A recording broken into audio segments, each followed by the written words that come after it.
এই তো এই অনুষ্ঠানে উপস্থিত আছেন মহানগর শাখার কৃষকদেরকে সুসংগঠিত করার জন্য কাজ করে যাচ্ছেন আমাদের প্রিয় ভাই মহানগর শাখার সভাপতি জনাব এপিসিসি আমাদের মাঝে উপস্থিত আছেন।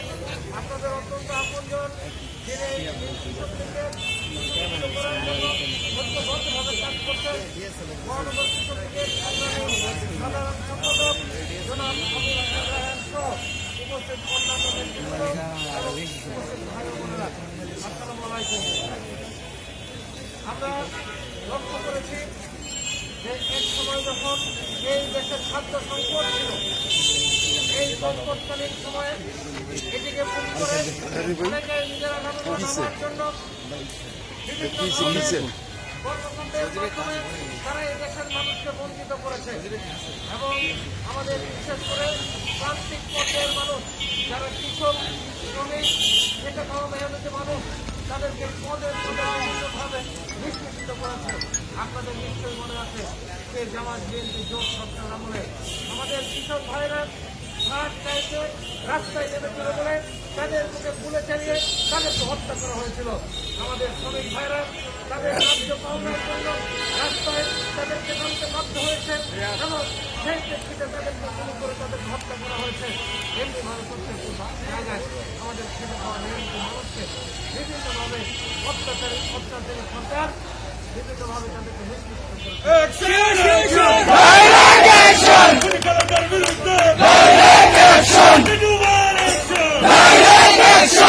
মাননীয় প্রধানমন্ত্রী বঙ্গবন্ধুর কন্যা শেখ হাসিনা তিনি রাষ্ট্রপতি হওয়ার পর আমাদের মেহনতি খেতে খাওয়া মানুষের জন্য বিভিন্ন ধরনের কর্মসূচি আমাদের আজকে আপনারা নিশ্চয় লক্ষ্য করেছেন আমাদের মাননীয় প্রধানমন্ত্রী 12 বছর ক্ষমতাকালীন সময়ে কৃষককে রাস্তায় নামতে হয় নাই, আমাদের শ্রমিককে রাস্তায় নামতে হয় নাই।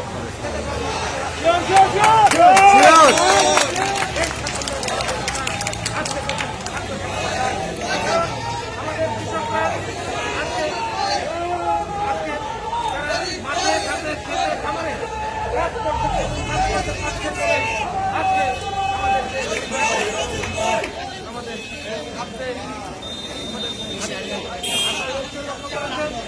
এই করোনাকালীন সময় আমাদের মাননীয় প্রধানমন্ত্রী দেশে যে পরিমাণ খাদ্য সহযোগিতা দিয়েছেন সেটি আমাদের আভ্যন্তরীণ সংগ্রহে এই খাদ্যসমূহ মানুষের কাছে থেকে পৌঁছে দিয়েছেন।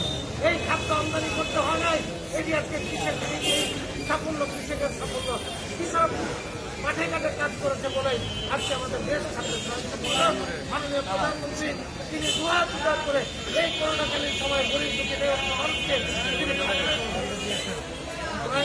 আমাদের এই ধারা অব্যাহত রাখতে হবে, আমাদের মনে রাখতে হবে কৃষকের মতো আমাদের মাননীয় প্রধানমন্ত্রী শ্রমিকের বন্ধু আমাদের মাননীয় প্রধানমন্ত্রী।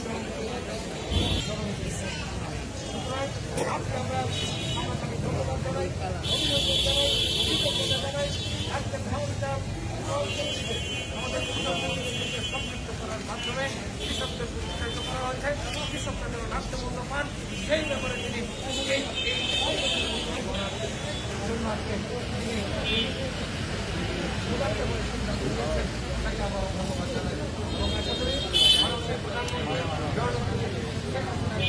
মাধ্যমে আজকে কৃষক সমাজ উপকৃত হবে, সেটা কোনো মানুষ উপকৃত হবে এবং স্বচ্ছভাবে আমাদের ধান চালগুলো আমরা ক্রয় করে আমরা মানুষের কাছে যেমন সুবিধাটুকু পৌঁছে দেব, কৃষকের উৎপাদিত পণ্যের সঠিক মূল্য দেওয়ার ক্ষেত্রেও আমাদের কৃষক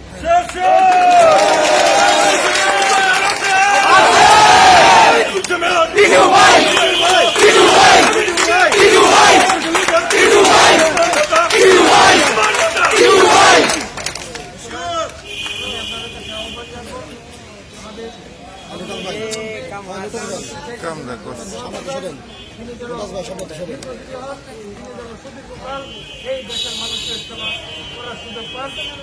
বাস্তবতা মাননীয় প্রধানমন্ত্রী থাকলে আমরা বাংলাদেশের মানুষ ভালো থাকবো।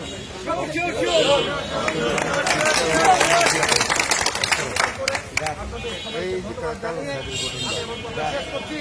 জয় বাংলা, জয়